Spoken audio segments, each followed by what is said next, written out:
পৃথিবীতে আত্মপ্রকাশ করা শুরু হয়। সব কিছুই ঘটবে। বিশ্বটার খুব রহস্য আছে, বিশ্বটার অনেক রহস্য আছে।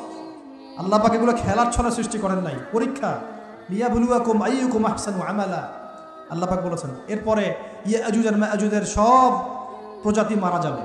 নবীজি বলছেন জমিনে কোনো জায়গায় ফাঁকা থাকবে না, সমস্ত জায়গাতেই ওদের দেহ পড়ে থাকবে। আল্লাহু আকবার। এরপরে ঈসা আলাইহিস সালাম আল্লাহকে বলবেন, আল্লাহ জমিনটাকে পবিত্র করে দাও। আল্লাহ পাক কি করবেন জানেন? বড় বড় নখরওয়ালা, বড় বড় নখ আছে, নখ দেখেছেন? বড় বড় বড় নখওয়ালা একটা স্পেশাল প্রজাতির পাখি আল্লাহ পাঠাবেন। কি পাঠাবেন? পাখি। এটা কোন পাখি, কি নাম আমরা জানি না, মহাবিশ্বের কোন জায়গা থেকে আসবে তাও জানি না, পৃথিবীতে আসে কিনা তাও জানি না। আল্লাহ পাঠাবেন আবাবিল, তয়রন আবাবিল। যখন আল্লাহ পাখি পাঠিয়েছিলেন না, ওয়ারসালা আলাইহিম তয়রন আবাবিল। আসলে ওই পাখির নাম কিন্তু আবাবিল না, আবাবিল মানে হচ্ছে ঝাঁকে ঝাঁকে। তো ওই পাখি কি আর দেখা গেছে? ওই রকম করে পাথর কেউ নিক্ষেপ করেছে? আর ঠিক এরকম করে এই এক শ্রেণীর পাখি আল্লাহ পাঠাবেন যাদের নখগুলো খুব বড় বড় হবে, বিশাল বিশাল নখ। এই নখগুলো দিয়ে তারা দেহগুলোকে উঠাবে, উঠিয়ে নিয়ে কোথায় যে ফেলে দিবে আল্লাহ ভালো জানে। সুবহানাল্লাহ, আল্লাহু আকবার। আল্লাহ পাক বিশ্বে কত কি বাকি রেখেছেন এখন। এরপরে আল্লাহ পাক কি করবেন জানেন? আল্লাহ পাক বৃষ্টি বর্ষণ করবেন। এত বেশি বৃষ্টি হবে, এত বৃষ্টি হবে, জমিন ধুয়ে পরিষ্কার হয়ে যাবে। হাদিসে আসছে জমিন একদম চকচক করবে, জমিনটা পরিষ্কার হয়ে চকচক করতে থাকবে।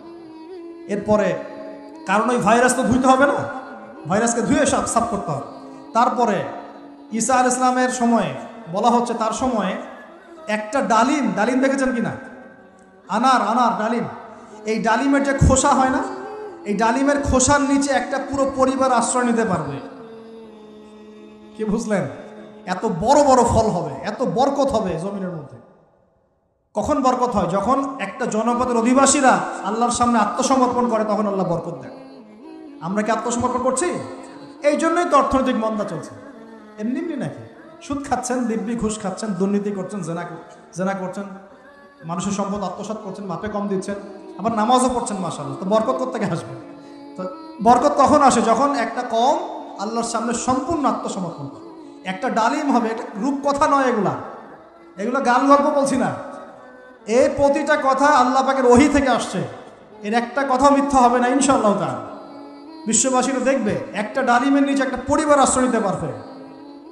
এত স্পেসিফিকলি বলা হয়েছে হাদিসগুলোতে।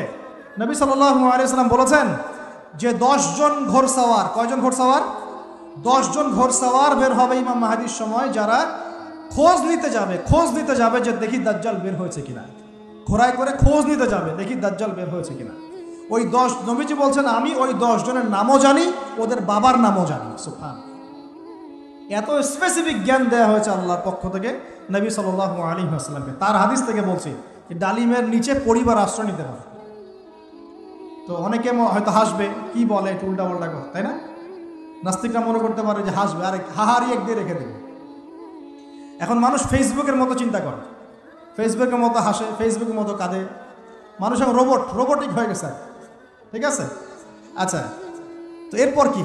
এরপরে বরকতের এই সময়টা শেষ হয়ে যাবে কখন? যখন মানুষ আবার সেই জেনা, পাপ, শিরিক, কুফর এগুলোতে লিপ্ত হবে। আল্লাহ রাসূল বলছেন এমন একটা মানুষও বাকি থাকবে না, একটা মানুষও না যে খালি লা ইলাহা ইল্লাল্লাহ কালিমাটা পড়তে জানে, এমন একটা মানুষও বাকি থাকবে না। বলেন নাউযুবিল্লাহ।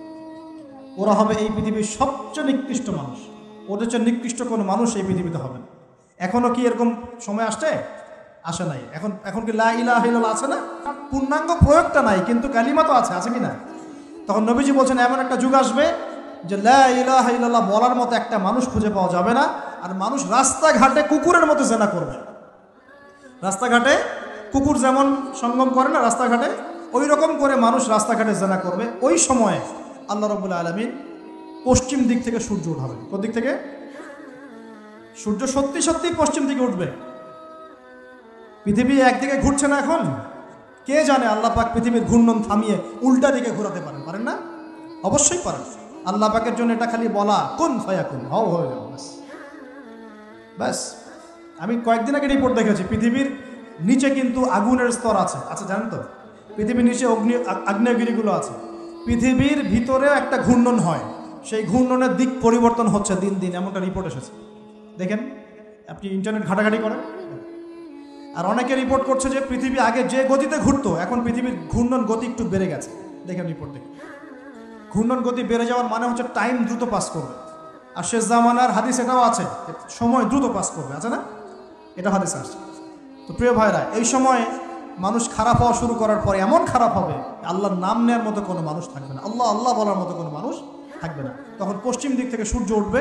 কিভাবে কিয়ামত হবে? নবীজি বলছেন, একজন ব্যক্তি পানি খাওয়ার জন্যে পাত্রটাকে মুখের সামনে নিবে, পানি গিলতে পারবে না, কিয়ামত হয়ে যাবে।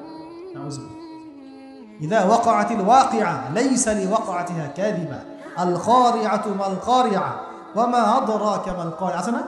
আম্মা ইয়াতাসাআলুন আনিন নাবাইল আযীম। কত সূরা আছে কিয়ামত সংক্রান্ত, পড়ে দেখেন। ইযা যুলজিলাতিল আরদু জিলজালাহা ওয়া আখরাজাতিল আরদু আথকালাহা ইযা শামসু কুওয়িরাত ওয়া ইযা নুজুমু কাদারাত। এই সূরাগুলো পড়ে দেখেন।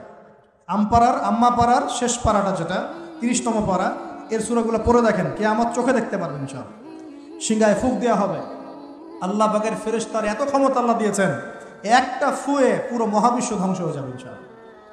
চারটাখানি কথা নাকি? দ্বিতীয় ফুৎকারে আবার সবাইকে জীবিত করা হবে। এবং এই যে দুনিয়ার জীবনটা আমরা কাটাচ্ছি, এই 30, 40, 50, 60, 100 বছরের জীবন, এই জীবনের এক একটা হিসেব আল্লাহর সামনে দাঁড়িয়ে সেদিন দেওয়া লাগে। অতএব এই দুনিয়ার জীবনটাতে প্রস্তুতি গ্রহণ করি, 5 ওয়াক্ত নামাজ পড়ি, যাকাত দেই, কালিমা বোঝার চেষ্টা করি, আল্লাহ তাওহীদ শিখি, জানি, বুঝি, নবীর সুন্নত অনুযায়ী আমল করি, হালাল খাই, পরিবার গড়ি, মানুষকে সৎ কাজে দাওয়াত দেই, অসৎ কাজে নিষেধ করি, ইসলামকে আল্লাহর জমিনে প্রতিষ্ঠা করার চেষ্টা করি। আল্লাহ পাক যা দিয়েছেন, জানমাল, সময়, শ্রম, আল্লাহ পাক যা দিয়েছেন, ক্ষমতা, প্রতিপত্তি, সম্পদ, এগুলোকে আল্লাহর দ্বীনের জন্য ব্যয় করি। ইনশাআল্লাহ দুনিয়া সফল হব, পরকালে সফল হব ইনশাআল্লাহ আযজা ওয়া জাল। আল্লাহ পাক আমাদের সবাইকে সমকালীন ফিতনাগুলো সম্পর্কে সচেতন থাকার